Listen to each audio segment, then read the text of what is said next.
Okay, which page? So you have the lecture notes? Yes, we have. Okay, until chapter 9, right? 8. We have chapter 8. Yeah, the chapters aren't exactly the same, but we have the, it's just the name that changes. Okay. Okay. I mean the number. Okay. So sorry, I have a problem with this.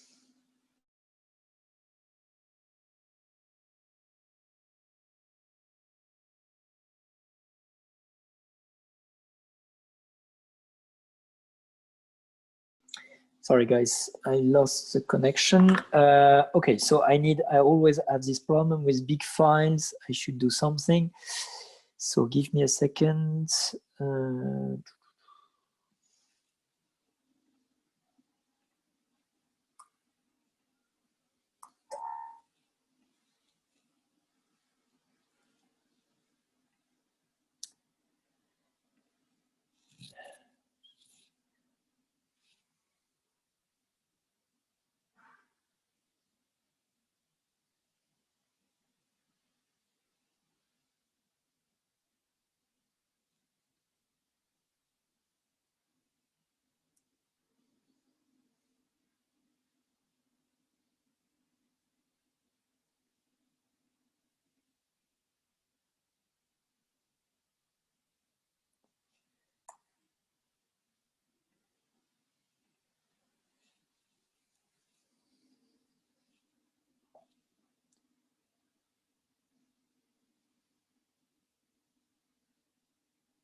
Good. So I believe most of you have already studied the integrals. So we're going to do it again with some proof. Okay. So the first notion about an integral is the notion of subdivision that you have here. So I take an interval AB. So I have an interval AB, so this is this B here, A there, and we're going to call a subdivision, or we're going to decompose it in subintervals, which are of this form, xi minus 1 xi, for some number of intervals, n intervals I have here. So basically I choose sometimes some value, sorry, x1, x2, blah, blah, xn minus 1. It is understood that x0 is A and xn is B. So you see the number of points you choose. And for each of these x, so you split the interval. So you have here the first interval, here the second one, the third, and so on and so forth. Okay. And so we're going to write down this subdivision. In fact, we're not going to use very much this sort of notation, but we could also basically use this notation, because what we need is just the number of subintervals I have and which are the points where I cut the interval. So what is important is just that there is, you see, there is no gap in AB. Okay, so all the points in AB, they belong to one interval and only one interval. So in fact, this is, when you think of subdivision, you could also think of in terms of partition. This is what we call partition during Math 0. So the union of all these sets forms the whole set AB, and they are disjoint 2 by 2. Wow. Disjoint meaning that one has to choose every time where these junction points xi, if they belong to this interval or to this interval. It doesn't really matter. Okay. Okay, so this is just splitting the interval, the original interval, and there is a notion of step. So we call the step of a subdivision the maximum length of any piece of my interval. Okay, so the largest piece of my interval. Okay, so what we would like to do, if I come back, what we would like to do is to define the integral of some map. So I have some map here, f from AB, And I would like to define the integral of f in the usual way. So the way that you have seen during high school, it's just you have some f on some interval ab to r, okay? So here is a, here is b, so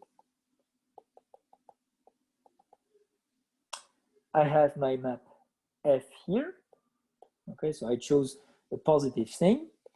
And basically what I would like to define as the integral of f is this area. So this area, which is between this line here, this line there, and the axis here. And the function f on top. So these are the border of this area. Okay. So we take it as a definition.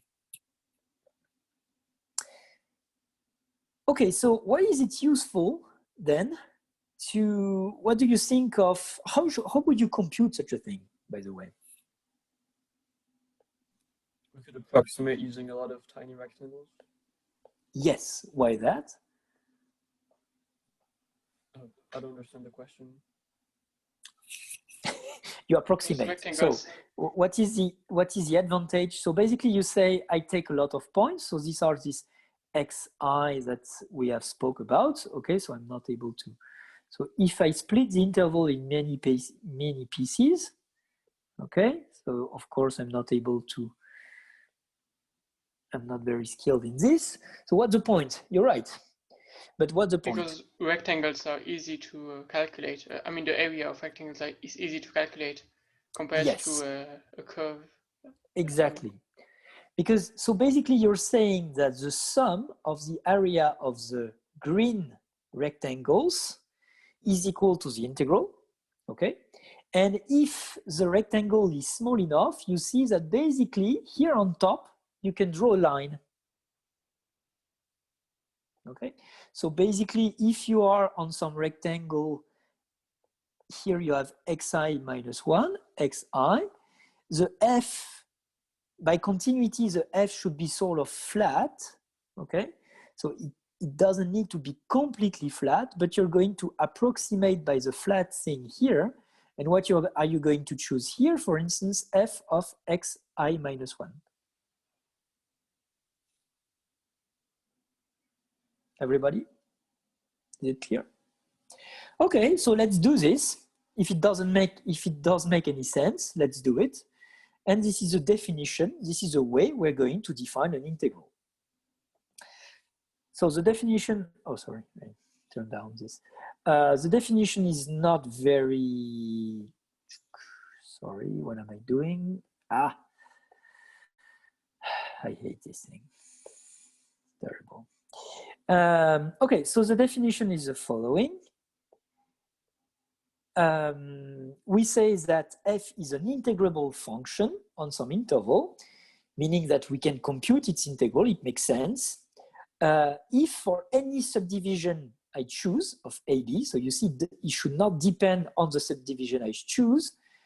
It's a family of subdivision, in fact. So for Pn is a subdivision with n elements in it, well, related to n, say, whose step tends to 0,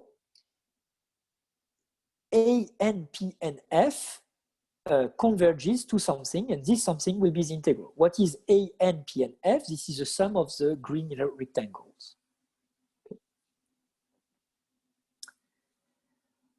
Okay, so this is a definition, and now the question is, when is it possible to find a function f which guarantees that this thing can be computed and that it converges to some value? Okay, so there are a couple of properties before going into this. So the first property is properties that you know, that the integral, it's a linear operator somehow. So if I take lambda to be a function, f is a map. If I compute the integral of lambda f, it is lambda the integral of f. Okay, so this makes sense, I believe, because if you think of this, imagine you have your f here on some interval. I take a to be 0 so that it's more practical. Now, if I take lambda to be 2, so if I multiply everything by 2, so you see that the integral here should be 2 times the integral between a and b, integral computed with f and not with 2 times f.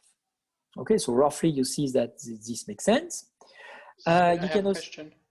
yeah. Could you also show this by replacing the integral sign with the sum sign? Yep, exactly. This is exactly the idea, that since it's a limit of sums, and on each sum you can indeed factor out the lambda, it is preserved. This lambda factorization is preserved at the limit. Also, you can see the next proposition using this idea. So if you see things as sum, if I do the sum of f of x and g of x, so the integral of this would be the sum of the 2 integrals. Okay. Then comes some comparison theorems that I prefer to start with this one. So if you see, if I have 2 maps f and g which are ordered on the interval, then the integral are ordered. Okay, so once again, if you think of the drawing, this makes sense. For instance, this is smaller than that, so this integral should be smaller than this integral. Okay. And once you have accepted this sort of comparison principle, that if I can compare the f on the whole interval, then I can compare the integrals. Basically, you have the same story here. If f is non-negative, then integral is non-negative, which is the case here. And you can also use this comparison principle somehow to prove this, this relation, because you can just say that, so you can just say that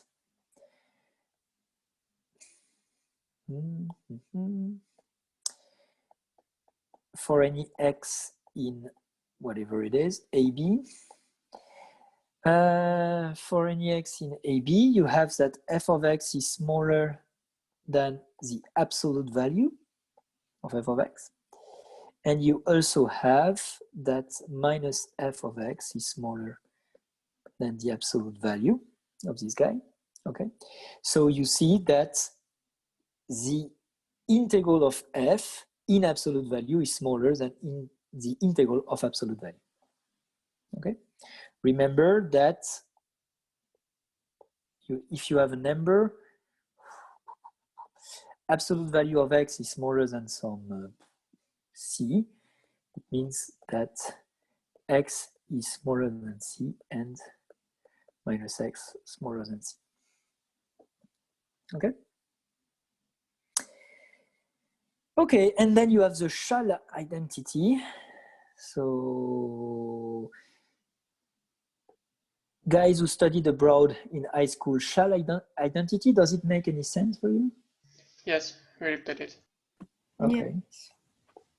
Okay, because with some colleagues we wrote it in a research paper like some time ago, and we got a review and somebody said, I've never heard of shall identity equality. It's called complement element property of integral or something like this. Okay, well, if you I don't studied remember this, the name, but I recognize the formulas. ah, okay, yeah, but the name I'm not sure it's very standard. Anyway, so in French we say shall equality, so it just means you can split the so if you compute the integral from a to b, you can say it's integral from a to c plus integral from c to b, where c is any point in between this a and b. Okay. Okay, so these are some properties. Suggest we make the break. Sorry, would and this we work hear. if C was outside of AB? Then you can't do this. Okay.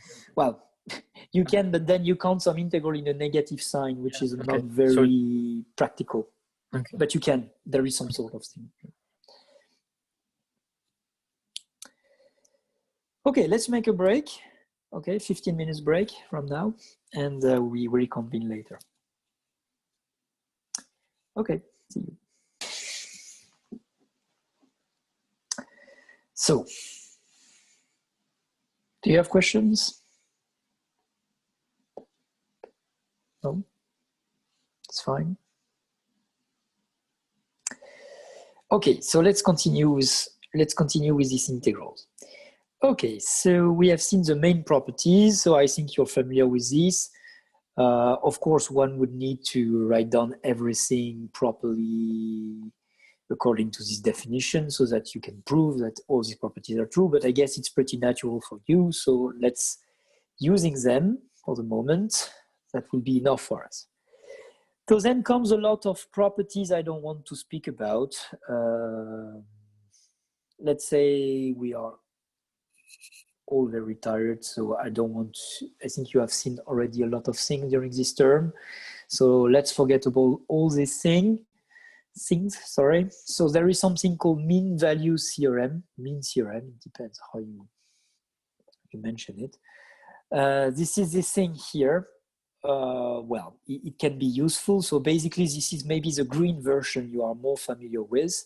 I don't know if you have seen such a thing, such a result. So you take a function which is continuous on AB, and you want to compute the integral. And basically, you have a mean value. So you have some psi here, such that if you take f of psi and look at the area of the rectangle on AB with value f of psi, then the area here is the same as the integral. Of course, how do I find psi? There is no, as far as I know, there is no results theorem or there is nothing that can help you to find the psi in general. So it's a very abstract result. Sometimes it can be used, but let's not deal too much with this.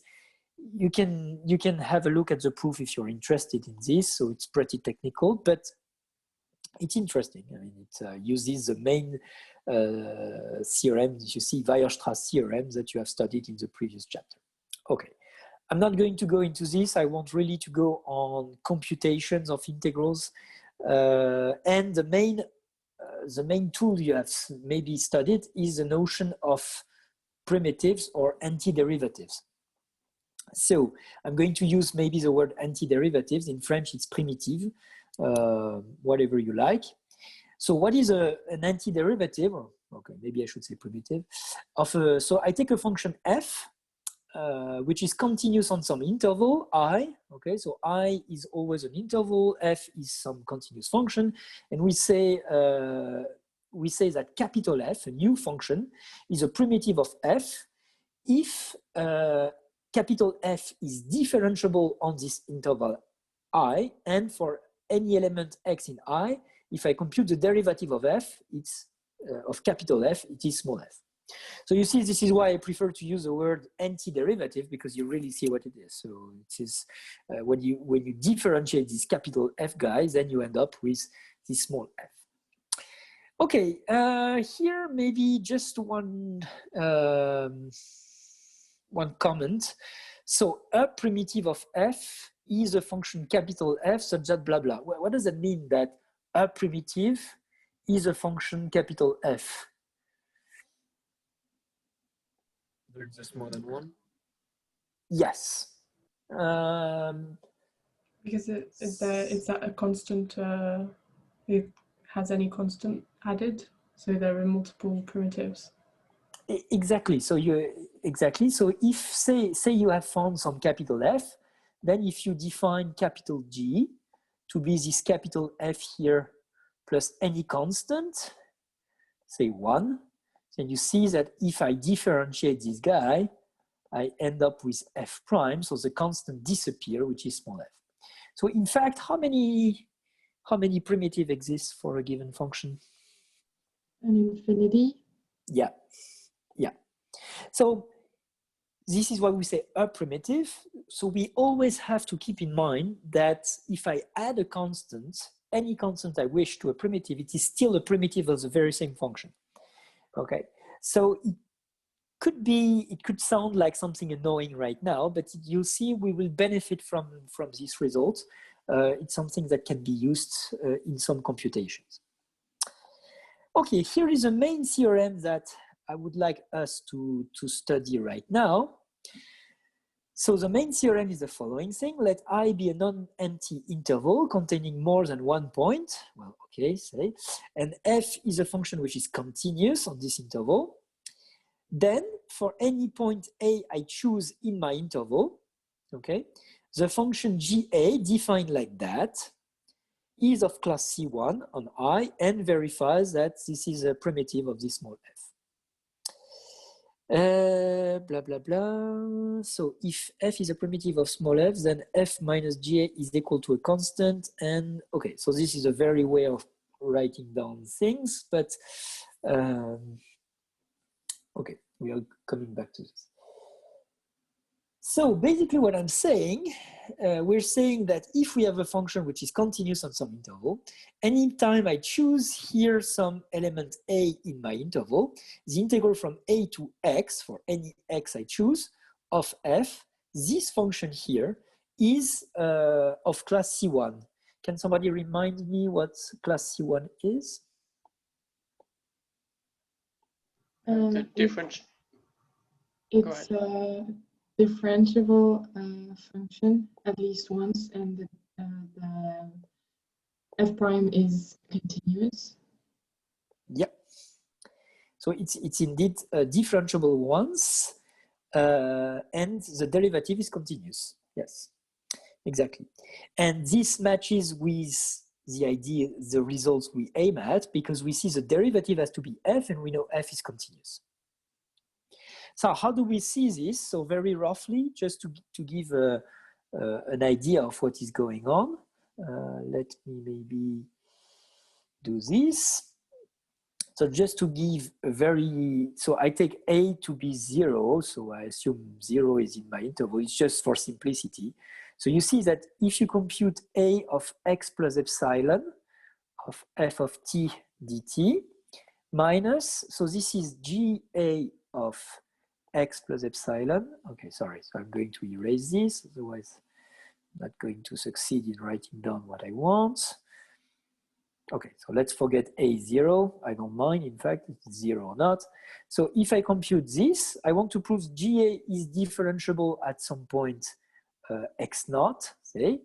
So I do GA of x naught plus epsilon minus GA of x naught, and I divide by epsilon. And this epsilon is positive, and I'm going to take the limit. Oh, positive, sorry.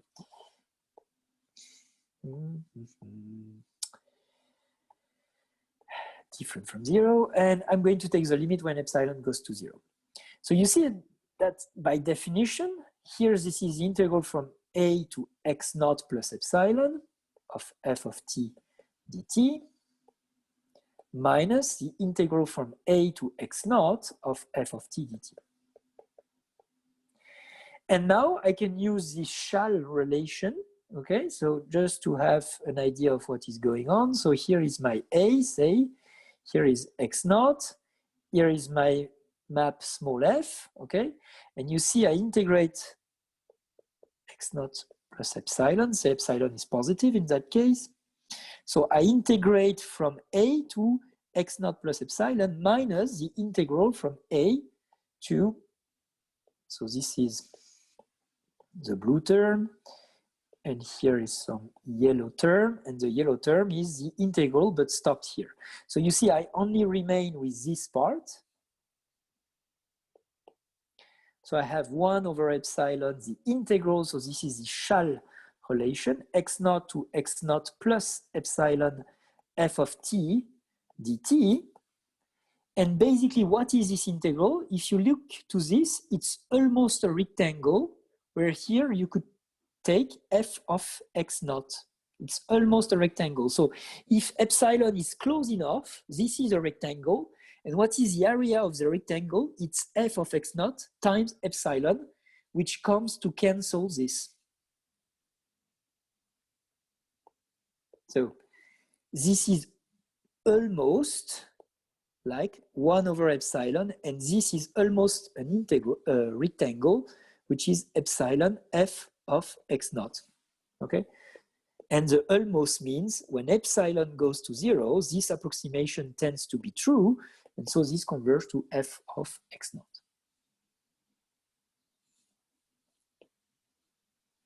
I know my drawing is awful, but do you see the point?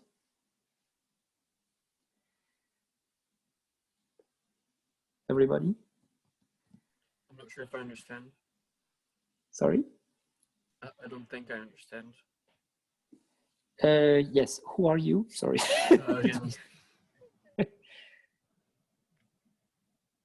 Sorry, say it again. Rémi.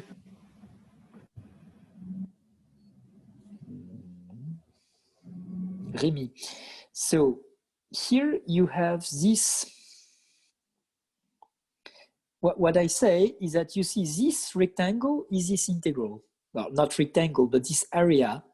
But if these points were very close, you see that I can approximate by exactly this rectangle. So the area which is here should be almost this rectangle here. And what is the area of this rectangle? This is the length of this thing. So the length of this thing is epsilon times the height here, and this is f of x naught. So the area here is f of x naught times epsilon, which is here. And this thing is close to that when epsilon is small, is very small. So you see the smaller epsilon is, this part here tends to 0. So the difference, this approximation I make, it tends to 0. So the limit as epsilon goes to 0 of this quantity is f of x naught, meaning that this guy, GA of x naught, is the primitive of small f. Okay, thank you. You're welcome. Is it clear, everybody? I understand, but I don't understand not what the point is, but like when it's usable, like why we. Yeah, so this is a different thing. So you understand the result now. So what, so to speak? Okay, this is another story. Okay, is it clear for everybody the result? Yeah, all the guys who are hidden in the dark with their camera off. Yes. Just eating crisps on the couch instead of listening to me. Okay. Okay, so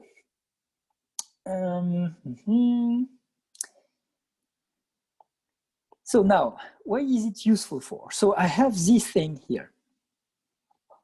Now, what it's useful for is, okay, let me take again a whiteboard. So I had this interval I, okay? I had some point A in this interval I, okay? And we define this GA of x to be the integral from A to x of f of t dt. And what we proved is that this guy is a primitive of small f, meaning that if I differentiate it, I end up with small f. And this is true, this relation, it's a primitive for any A I choose. You see, it doesn't depend on A, this side. So now imagine that I want to compute the integral from A to B of f of t dt, where B is some value in I as well. So it means that this guy is GA of B, okay? So it's a primitive of B. It's a primitive of small f, okay? And it's taken at point B. The thing is, we say the primitive because in that case, there is a property of GA is that GA of A is equal to 0, right? If I integrate from A to A, I have 0. So roughly we understand that in this story, there is a strong link between a primitive of small f and the integral. But still we're stuck because of this point A, which is in the story. Now, let's do the following computation. I'm going to take, let capital F and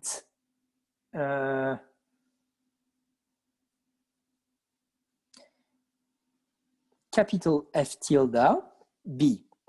So capital F is a primitive of small f. Okay, I take this shortcut. Is any primitive I want. And now I choose capital F tilde of x to be f of x plus some c. So c is a constant. Okay, C is fixed. It's any constant I have chosen. It could be 1, 2, whatever. So I take two primitives, and I know that two primitives, they're different from a constant. Okay, because if I take the difference of two primitives, I differentiate, I have 0. So they differ by a constant. And now imagine I compute f of b minus f of a. And I compare, okay, so let's put it this way. Let's say I compute f tilde of b minus f tilde of a. This is what? This is f of b plus c minus f of a plus c.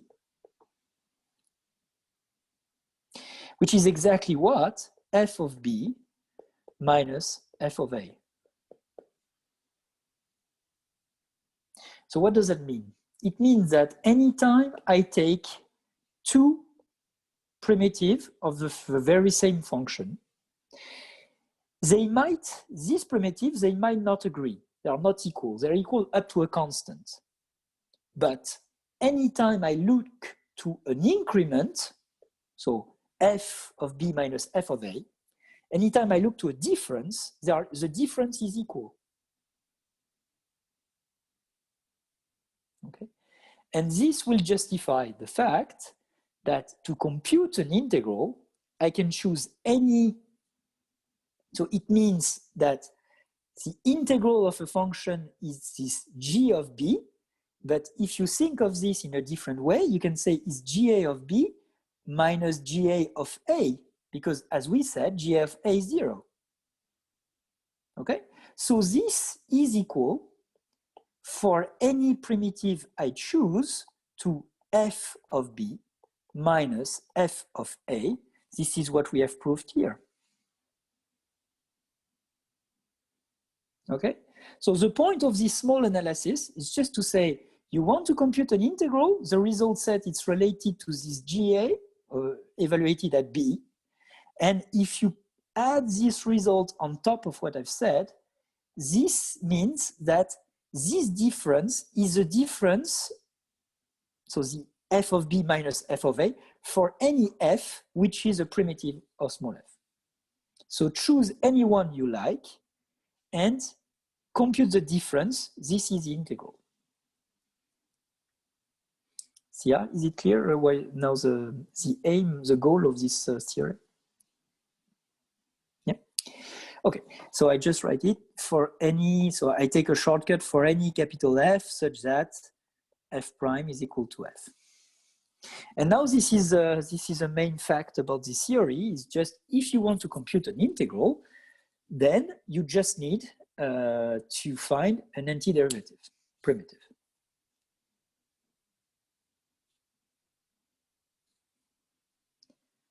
Can I erase this board, everybody? Yes. Yes. Okay, so basically the results write down this way. You have I, an interval, a finite one, f continuous on I, then the result is integral from AB of f of t dt, so AB are elements in I, okay? This is f of b minus f of a for any capital F, which is a primitive of small f, and I can choose the primitive. Okay, easy. So the only interesting thing is just to say, so if you are asked, is the integral well defined, you just need to justify that the function f is continuous on I. Okay, so if you're asked, is the integral of some function here well defined, you just prove the function is continuous on I. So this means that this quantity can be computed. It makes sense, it exists. So now if it exists, how can I compute it? Well, it's easy. I just need to find a primitive. Okay? So in fact, computing integrals is very easy. It's a shame. It is just finding primitives. Okay, so example, take I to be whatever. Well, I take this, okay. I take f of x to be exponential of x squared, okay. So I have that integral from 1 to 3 of exponential of x squared dx is well defined as f is continuous on I. Okay.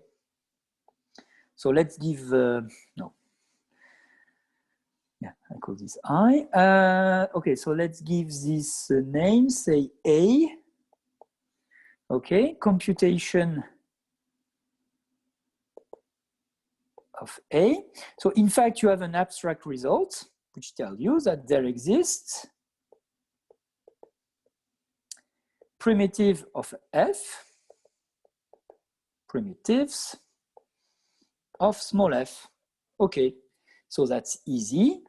A is capital F of 3 minus capital F of 1 for any f such that f prime is equal to f. No, don't write it this way. This is a shortcut. So for any f primitive, I should write it this way.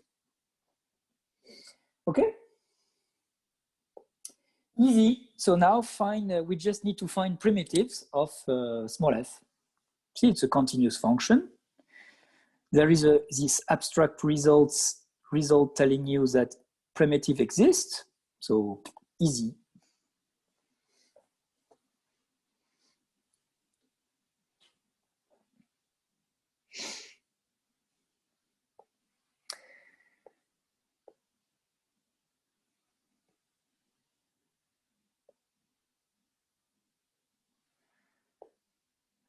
So, what is a primitive of f?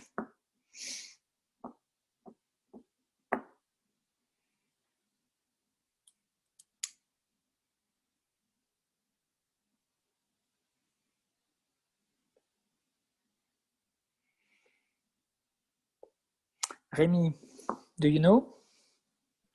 I do not. I'm trying to find it.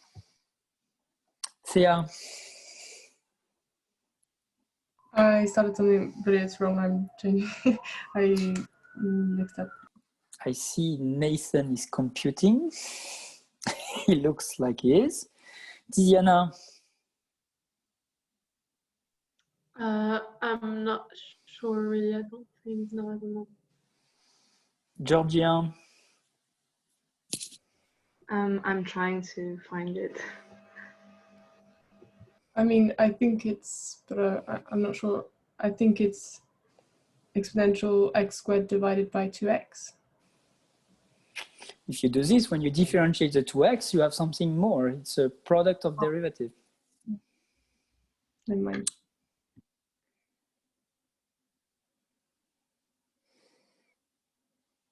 Well, you know, guys, you should work hard on this question because it's an open question in mathematics. Nobody knows what's the antiderivative of this function. Right. Yeah, I tricked you. I was expecting somebody to tell me, well, I don't know the answer because I don't know it neither. In fact, I think there is a guy who proved, guy or woman, I don't know, who proved like the antiderivative cannot be expressed using the usual functions that we know. So it's not a combination of log, exponential, polynomials, rational fractions, stuff like this. I have a question. Transcendental?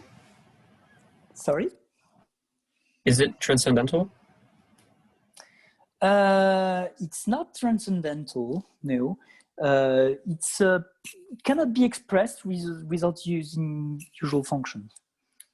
Is it possible to approximate it with, for example, an infinite sum or something like this? Ah, that's another story. Yes, yes. Of course, it's possible to approximate it. In fact, not it's just even more. approximate it. I mean, if we have an infinite sum, could we even find the result? you can find some crazy approximations using series, so an infinite sum, but it's not, it's an approximation. Okay. What I wanted, I tricked you guys just to show you this example, and you see this example, it's not out of the blue.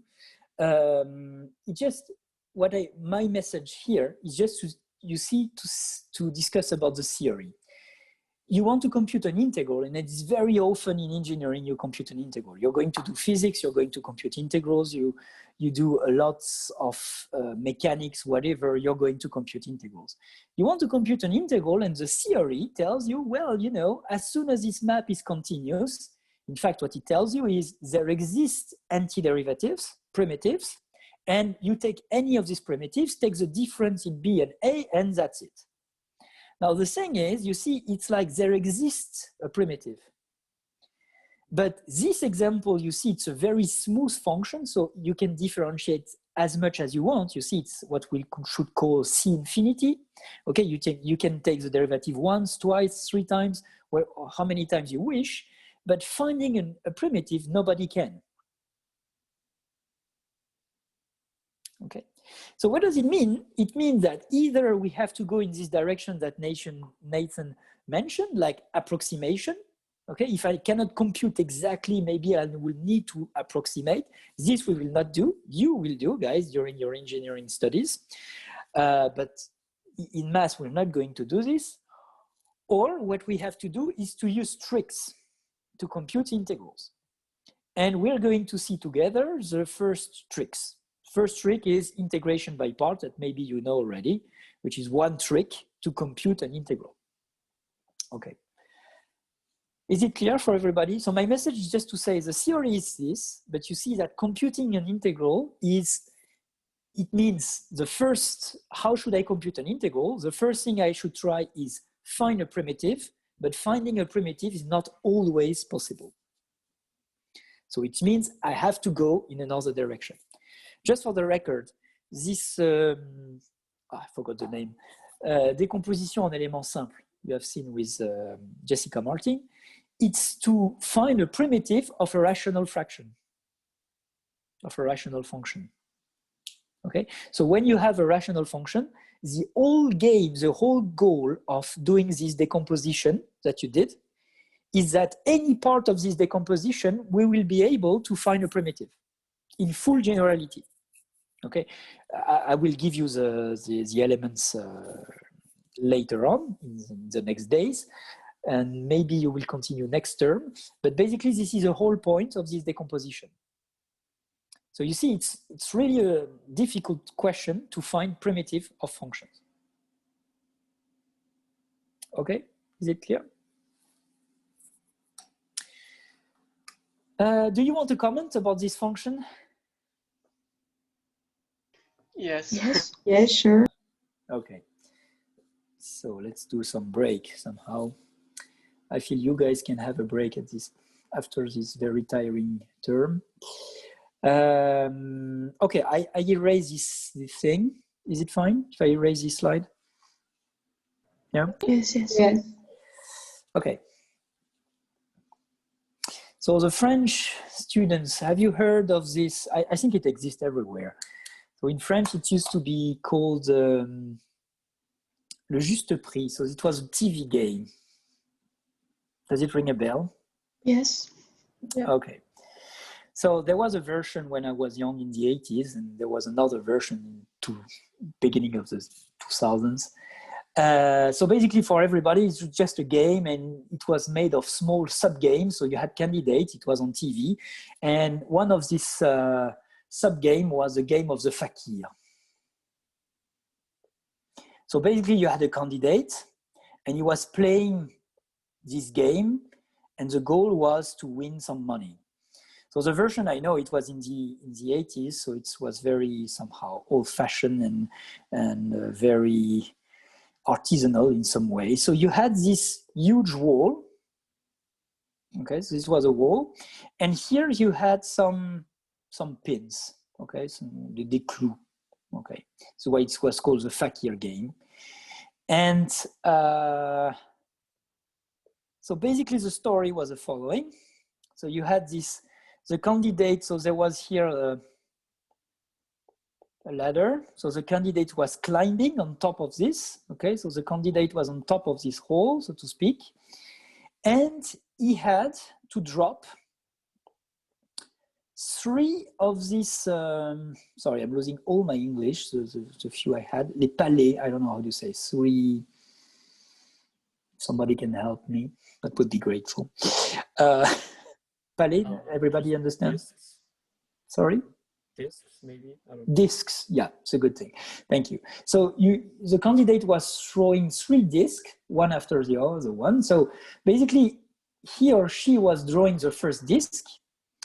And you see what's going on is that if I throw these discs, then it falls, it hurts the first spin. And here you have basically a probability 1/2 and a probability 1/2 that it goes on the left or on the right.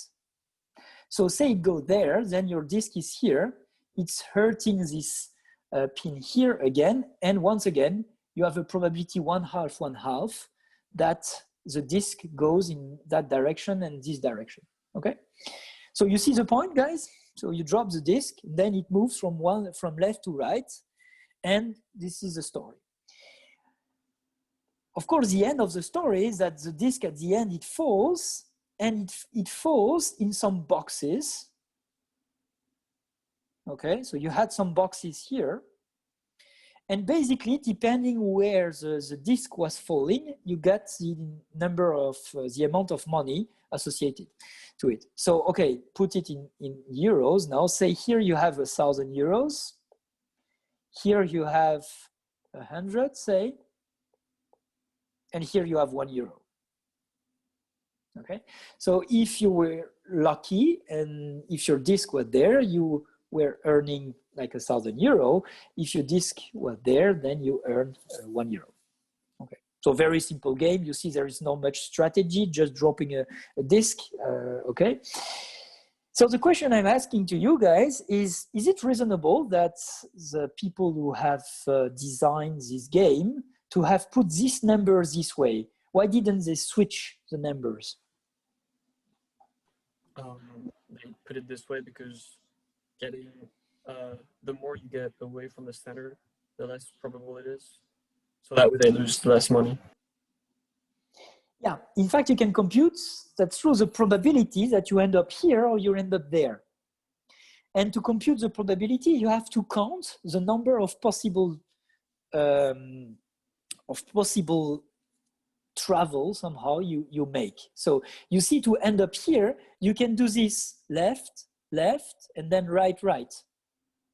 You can do right, right, left, left. You can do left, left, left, right. Well, no, this you can't. Okay, but basically ending up here, there are at least 2 different ways of doing this, whereas ending up here, there is only one way. You have to do left, left, left, left, left. Okay, so basically it's more unlikely to end up here and there than ending up here. So you can go further and you can do some strange thing and say, okay, imagine I drop a lot of discs and I count the number of discs I have in each boxes here. Okay, and imagine I compute the frequency. So say I drop 1,000 discs, I compute and I divide by 1,000, so I have the proportion. Okay, if you do this, there will happen the so-called Gaussian density. So basically, the proportion will follow some bell-shaped, and this bell-shaped function, it's exponential of minus x squared divided by 2. Which is roughly your exponential of x squared I gave you. You see there is a minus and there is a half, and this is known as a Gaussian density, and this is known as some sort of universal law of randomness. Okay. It is some sort of balance, if you want, when you realize a lot of random experiments, one after the other, and if you look to some sort of mean, some sort of balance, but which is still random, this is the sort of object that you see. This is a Gaussian density, it's called. And many times, you have to compute the Gaussian density is used in many random situations, in many situations where you want to model some randomness. And what you have to compute very often is something like that. Let me change of color. You have to compute something like that, integral from a to b of exponential minus x squared divided by 2 dx. Well, just for the record, there is a square root of 2 pi thing. You can forget about this, but you see, you have to compute such things. And finding a primitive for this, it's not possible. So in that case, you have to use tricks or approximations to compute this. And in fact, in many packages in computer science, you always have a function to compute this quantity because it's very useful. Okay, just to explain you why I chose this example, because in fact, this is a good example in the sense that this is a function that we would like to be able to find the integral in a closed form, I mean explicitly, but we are not able to do this. Okay. Well, this was just a small story. Okay. I have a question. Sure. Is the division by square root of pi over 2 to make the integral from minus infinity to plus infinity equal to 1? Exactly. This is the only thing I know how to compute. When I say I know, this is the only thing we know. So I'm using notations you do not know yet. But if you were able to compute this, you find it, you know how to compute it's equal to the square root of 2 pi. Of course, here I do not say what does it mean to integrate this, but roughly, if you think of my bell-shaped function, so it's a function it tends to 0 on both sides. Here it's like a bell shape. And so if I was able to compute this on minus infinity plus infinity, I would end up to a square root of 2 pi.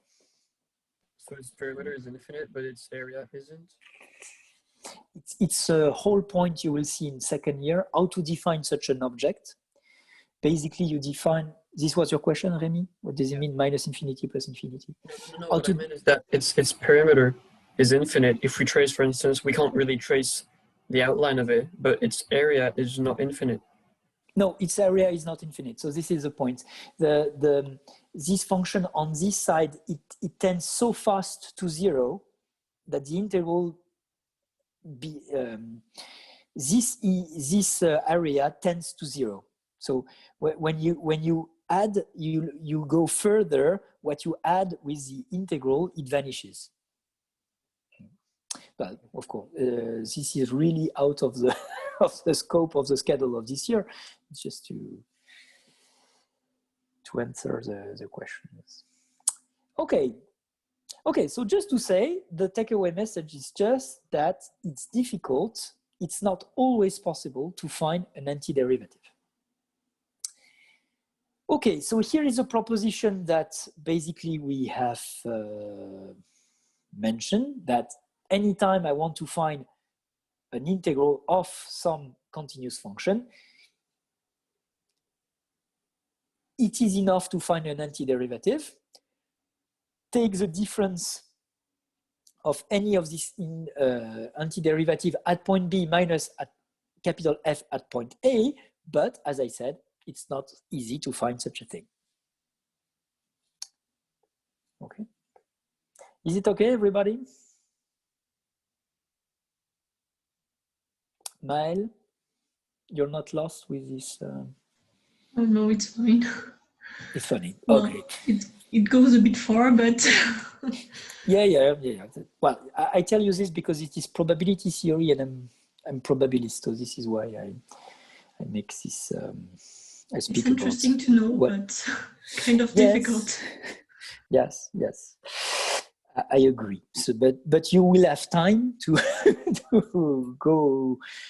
to go into it. Okay. So no worries. Okay, speaking of things which are difficult, so you see that in the lecture notes, you have a lot of complicated sub-cases, particular cases of function which are not continuous, but we are what we call continuous by parts.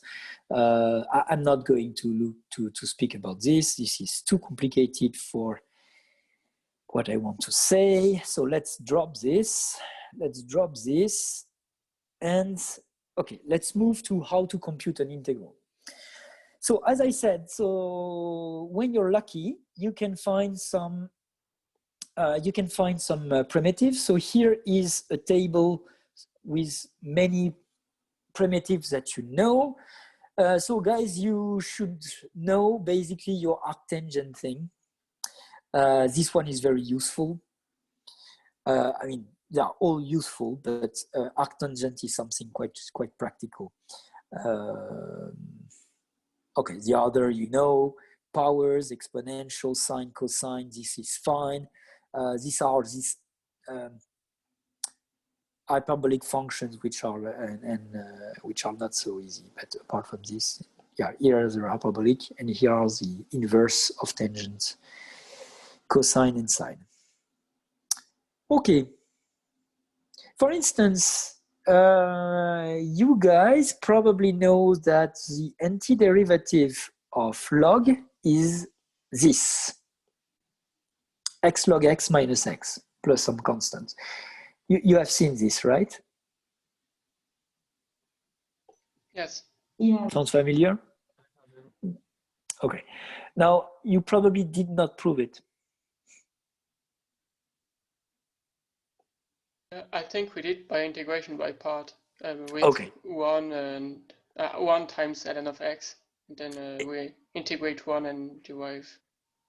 Exactly. So I think you did it. If you did it, it was if you use integration by parts. Exactly. So okay, guys. So if we think of the recipe, so the recipe is I have an integral of a function. First thing I try to find is can I find a primitive?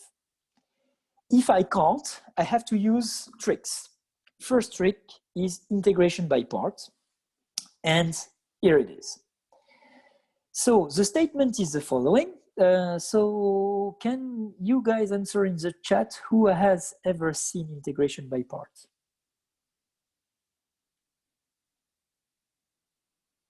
Yeah, thank you, Sarah. So only Sarah and Nathan, obviously. Other guys, you have never seen this? Leanne, you have never seen this in high school? No, I don't think so. Okay, it's not a problem. It's just I don't know. I'm lost in. Here in the chat I see neither haven't. Okay, so let's do it. So basically, here is a story. I have u and v. Whoops. I have u and v, which are two functions. So usually it's written this way. You will understand why. I have two functions which are of class C1, so they are differentiable with continuous derivative on some interval. Then the integral of uv prime is equal to this minus the integral of u prime v. Wow, sounds horrible. So, okay, I take the notation, so uv are both C1, and I explain what is basically behind the story. You all know, guys, that if I differentiate the product uv, what do I have?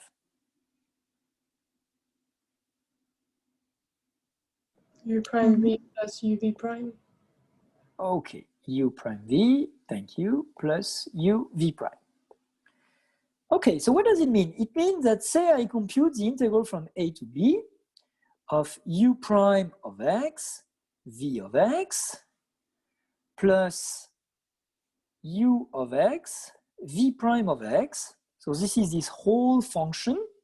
It's sort of f, if you like, dx. So if I compute this thing, obviously, this is the integral from a to b. I can split the integral, okay? So I can see this as some sort of f1 of x plus f2 of x. So I split the integral in two things. So integral of this is integral of f1 plus integral of f2. Makes sense. So I write what is f1 and f2. So this is the integral of u prime of x, v of x, dx, plus the integral from a to b of u of x, v prime of x, dx.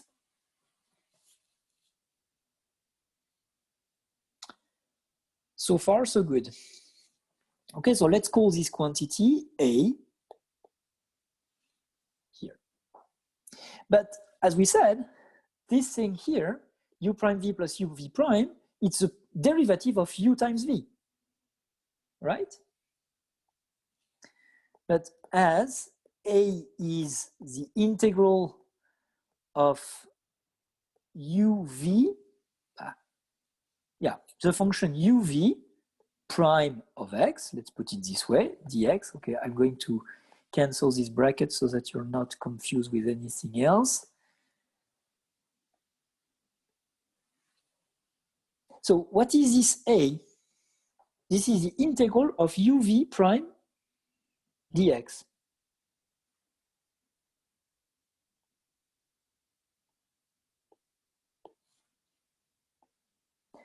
So I have to integrate f prime. Do you know a primitive of f prime? F? Yeah. Yeah, this is the easiest situation.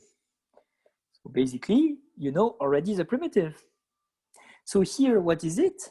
It's uv evaluated at, okay, so let me write it down this way. So it's uv, so that there is no confusion, evaluated at b minus uv evaluated at a.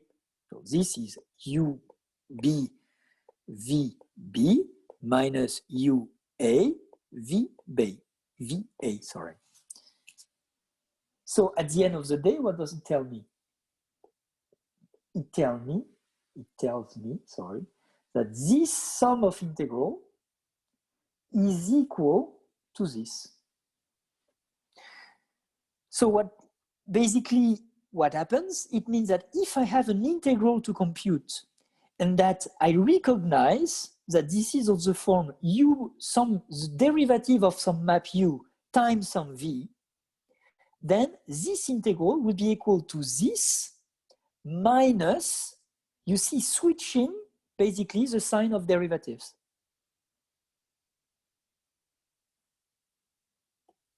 I'm not asking you guys at the moment to use it, but do you see the point?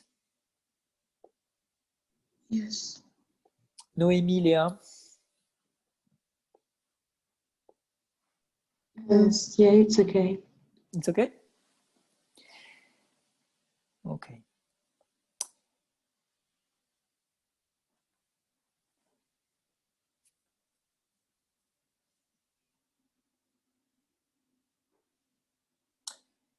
Can I erase this slide? Yes. Yes. Okay. So now,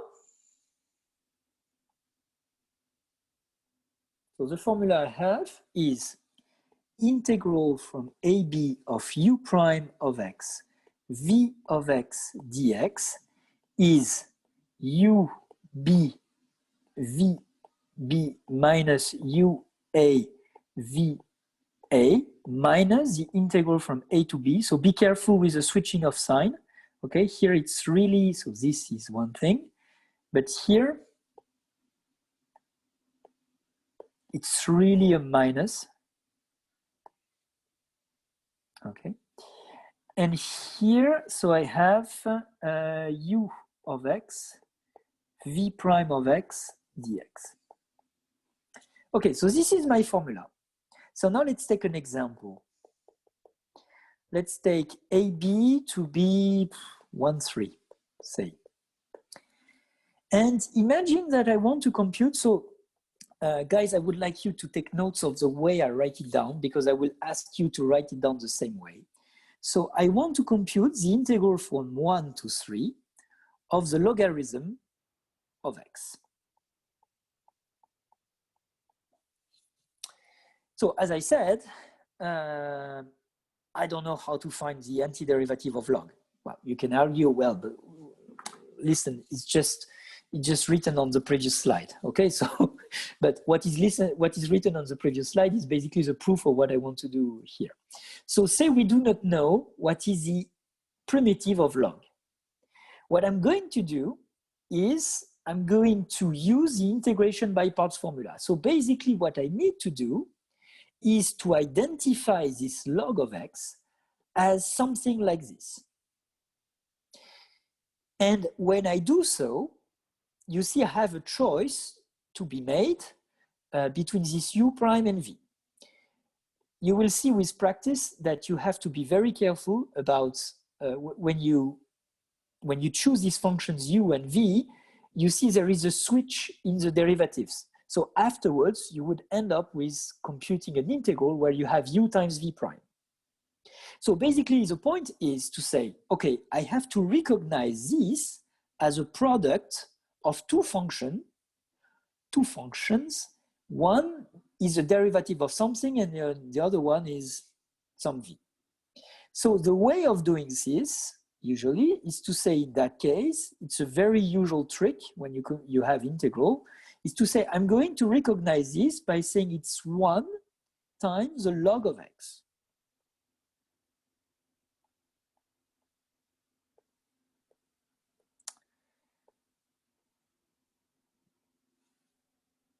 And I'm going to write, this is the integral from 1 to 3 of u prime of x, v of x, dx, and this is what I would like you to write this way, with what? So here I'm writing u prime of x equals something, v of x equals something, full stop. So u of x is equal and v prime of x is equal. So basically what I'm saying, I say, okay, I pretend that this thing is some u prime v, so I say which one is u prime, which part is v, and once I have this, I compute somehow the two other functions as I switch basically the prime. Why I'm doing this? I'm doing this because at the end of the day, I will have to integrate this. So remember, basically this integration by part, I trade this integral that I pretend not to be able to compute with this one, and this one I should be able to compute. So here, what should I do? If you think of, basically you have this choice to say, okay, one of these two guys, the way I wrote this is either u prime is 1 and v is log, or vice versa. How do I choose? Okay, how do I choose? Imagine that I decide that the log guy, don't write this because this is a wrong choice. Imagine I choose a log guy to be u prime and v to be 1. Then it means that here I have v prime is 0 and u of x, which is what? Well, u of x, so this is nice because I have this 0 here, so I will have to integrate 0, but the point is u of x is the primitive of log. But I did this whole trick because I don't know the primitive of log. You follow me? I say it again, maybe. So basically I say it again. I say I can make this choice. This choice looks good because I have a 0 here. So when I will have to integrate here, this integral, I will have 0. So this sounds good. But the point is here, I have to find the primitive of log, but the primitive of log, I don't know what it is. And in fact, this choice, even though you say formally this is 0, then it ends up to say you have to find u, the primitive of log. So, but I don't know what is the primitive of log. So this is obviously not the right choice. It's not the right choice because I don't want to integrate the log, I want to differentiate it. So if I want to differentiate the log, it means that I have to choose the log to be this guy here. because here I compute v prime, and v prime is 1 over x. Now, if I've chosen v to be log, then it means that this one here has to be u prime, which means that u of x has to be x. So be careful. Maybe I'm taking a new color. When I find a primitive, remember that there could be a constant here. So I could add a constant if it is more comfortable for me. Okay, I finish this computation and afterwards we discuss. So basically what I have done by doing this choice, so by integration by parts, integral from 1 to 3 of u prime of x v of x dx is what? U, so I follow my formula which is here, u of b, so this is b, which is 3. So I have 3 times v of b, v is log, which is log of 3, okay? So log of 3 minus u of a v of a. U of a is a, which is 1, times v of a, which is log of 1, which is 0. Well, I write it down. So this is 1 times log of 1, happen to be 0. So this is this thing, minus, this is important, the minus, integral from 1 to 3 of what? Of uv prime, and uv prime is x times 1 over x dx. And this is very convenient because here you see that I have 1, and integrating 1 between 1 and 3, this whole part gives me 3. Okay, so my integral is 3 log 3 minus 3. Sorry, I don't really understand why the integral from 3 to 1 of 1 is equal to 3. It's maybe it's equal to 2. Ah, okay, yes. 3 minus 1, sorry. So it's 2, yeah. It's 2.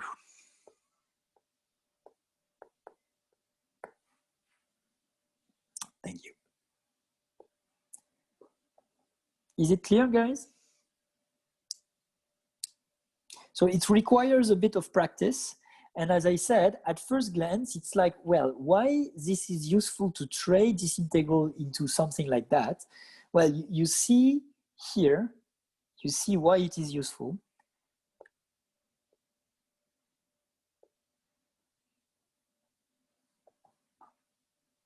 In that very particular example.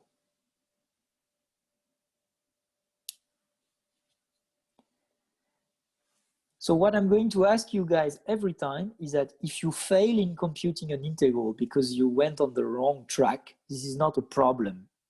Of course, it's better if you succeed, but if you give me the details and that you're computing things in the right way that makes sense, I'm fine. Okay. Here, the whole point is always to believe that this integral is easier to compute than the original one. That's the trick.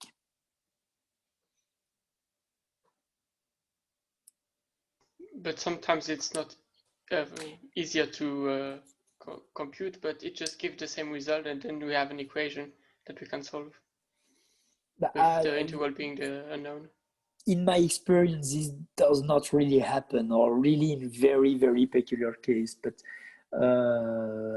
still, I mean, it is true. The relation is true. For example, with cosine and sine, we sometimes have. Yes, in these Wallis integrals, you can have this sort of things. Yeah, that's true. With cos and sine, yeah, in cos and sine, you will have some sort of equation. That's true. But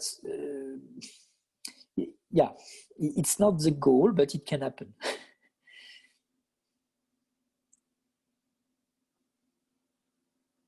So you will learn during the second term another tool, which is called the change of variable formula. And this would be another tool that can be used as well. So this is the first tool. apart from finding the antiderivative, the primitive.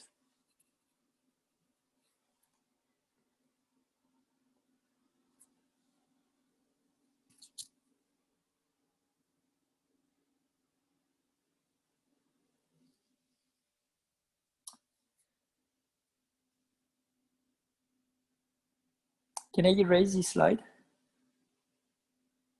Yes, you can.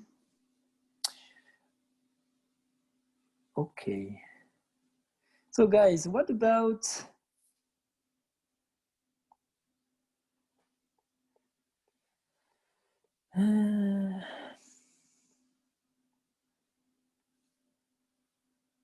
um,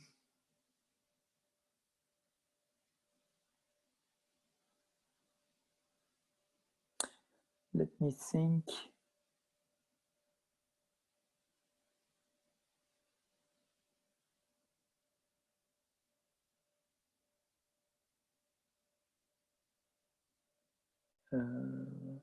No, this is too complicated. Maybe there is an example in the notes, it's easier. So you have the log. Yeah, let's compute this thing. Exponential, so let's do this. Well, I don't find it. Let's compute this one. So log here we have computed. Let's compute this one. So you see, be careful, there are two integration by parts. Okay, so try to recognize something like u prime times v.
So, Damien, can you hear me? Yes.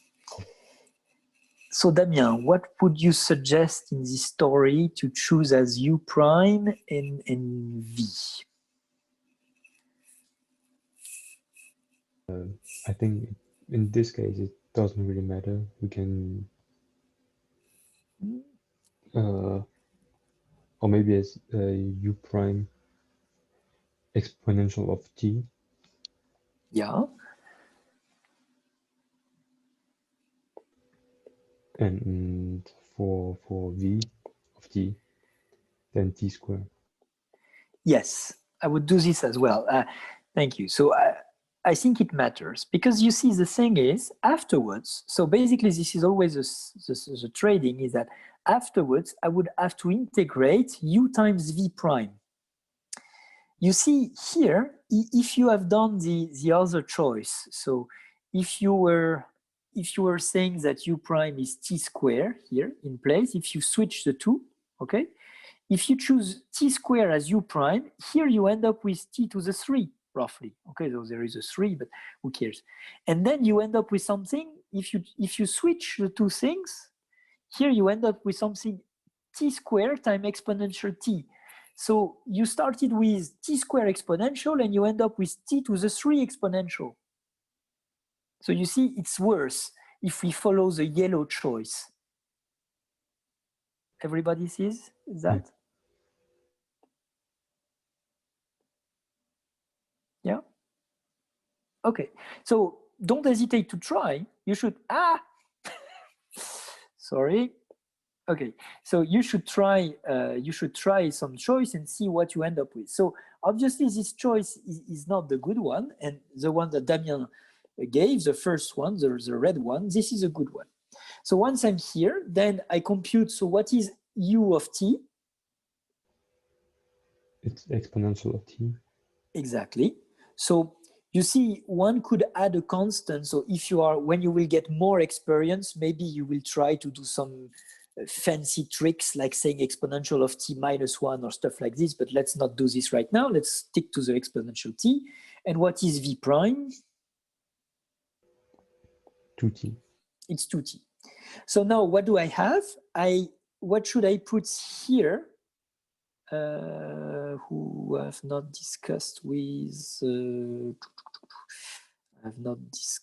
Josh, maybe. Josh, please, what should I fill in this red line? I'm not quite sure. I think I completely messed up. I've got something completely wrong. I don't know. So it's supposed to be uv applied at point B minus uv applied at point A. So here it's, so you see in full generality, it's UB V at point B minus UA V at point A. So in that case, it's exponential, or what is B? It's 2, so exponential 2 times 2 to the square. I just really write the thing, minus, and the U at times A is 0, so it's exponential of 0 times, well, 0 to the square, obviously 0. So once you have done all the computations, you end up with a constant, which is 4 times e to the square, okay, this is just a constant, minus the integral from 0 to 2 of u times v prime and u times v prime, so you have a 2 in front here, and you have t exponential t dt. And you see that we are still not done, but this is a way better than what we started with, because we started with t square exponential and we end up with t exponential. So of course there are some fancy constants here, additive and multiplicative, but who cares? This is just some calculus. Okay, guys? So just to finish with this, what should we do from here? We can do it again. Exactly. So this is what you're going to do for, when do we see, Thursday or Wednesday? I don't remember. For next time.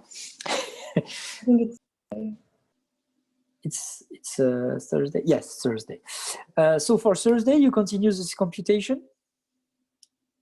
Okay. Okay. And we see which results you have at the end. Okay, that's all, folks. See you on Thursday. Goodbye. Thank you. Thank you. Goodbye. Goodbye. Thank you. Thanks. Bye.